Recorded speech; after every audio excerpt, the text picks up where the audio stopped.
Welcome to GD physics. 15 এবং 16 তারিখের ন্যায় আজ 17 তারিখেও 29 নম্বর কোর্টে মহামান্য বিচারপতি দেবাংশু বসাক ও বিচারপতি সাব্বার রশিদির বেঞ্চে নিয়োগ দুর্নীতি মামলাগুলির শুনানি ছিল। আজকের অর্ডার কপিতে কি রয়েছে তা আমরা এই ভিডিওতে দেখে নিব। এছাড়া 15 তারিখের শুনানির পর প্যানেলের ভ্যালিডিটি এবং এক্সপায়ার হওয়ার ডেট নিয়ে সবার মধ্যে একটা বিভ্রান্তি ছড়িয়েছে। 9-10 প্যানেলের এক্সপায়ারি ডেট সংক্রান্ত গুরুত্বপূর্ণ তথ্য প্রমাণসহ এই ভিডিওতে পাবেন। প্রথমে আজকের অর্ডার কপিতে আসব। এটি আজকের অর্ডার কপি। অর্ডারটি পড়ছি। We heard mister Anindya Mitra, learned senior advocate, appearing for the successful candidates in classes 9-10 and group C matters.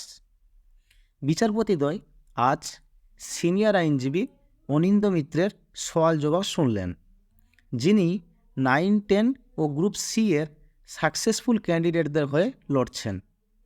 15 তারিখের হিয়ারিংয়ে শেষের দিকে অনিন্দবাবু বলতে শুরু করেছিলেন। তার বলা শেষ হয়েছিল না, তিনি আজ কন্টিনিউ করেছেন। On his conclusion, we heard mister Utkarsh Kaushik, learned advocate, appearing in support of the successful Group D candidates and in employment in item numbers 149 and 151. এরপর বিচারপতিদ্বয় মাননীয় আইনজীবী উৎকর্ষ কৌশিকের সওয়াল জবাব শুনেছেন, যিনি সাকসেসফুল গ্রুপ ডি ক্যান্ডিডেটদের হয়ে বলেছেন।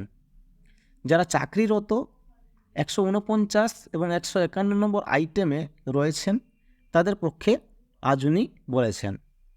আজ 149 নম্বরে যে মামলাটি ছিল সেটি হলো Sushobhan Satpathy and others versus Lakshmi Tunga and others, এবং 151 নম্বরে ছিল Rakhi Das Maity and others versus Lakshmi Tunga. এই দুটি কেসের যারা সাকসেসফুল গ্রুপ ডি ক্যান্ডিডেট রয়েছেন তাদের পক্ষ নিয়ে মাননীয় আইনজীবী উৎকর্ষ কৌশিক বলেছেন। On his conclusion, we hard Mr. Mukul Lahiri, learned senior advocate for the successful Group C candidates and in employment. এরপর চাকরিরত সাকসেসফুল গ্রুপ সি ক্যান্ডিডেটদের পক্ষে বললেন মাননীয় senior advocate Mukul Lahiri. On his conclusion, we heard mister Joydeep Kar, learned senior advocate for the successful candidates of classes 9-10। তার বলার পর 9-10 successful ক্যান্ডিডেটদের পক্ষে বললেন senior advocate mister Joydeep Kar. Mister Jayanta Mitra, learned senior advocate, commences his submission and does not conclude today. এরপর senior advocate Jayanta Mitra বলতে শুরু করলেন এবং তিনি তার বলা আজ শেষ করতে পারেননি।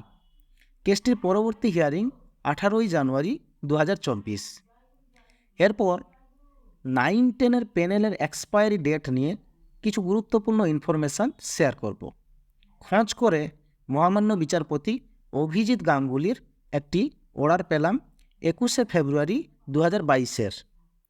মামলাটি ছিল WPA 13700 of 2022 Shetabuddin and others versus state of West Bengal.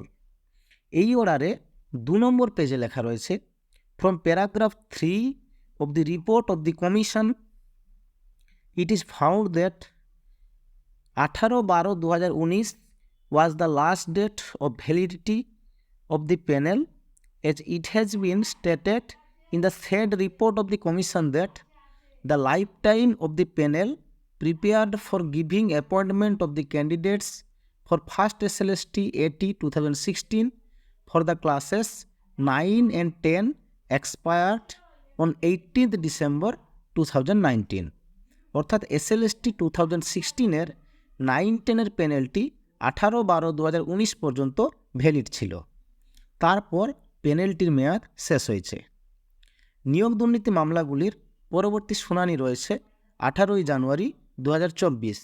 সমস্ত ধরনের আপডেটের জন্য চ্যানেলটি সাবস্ক্রাইব করুন ও জিডি ফিজিক্সের সাথে থাকুন। ধন্যবাদ।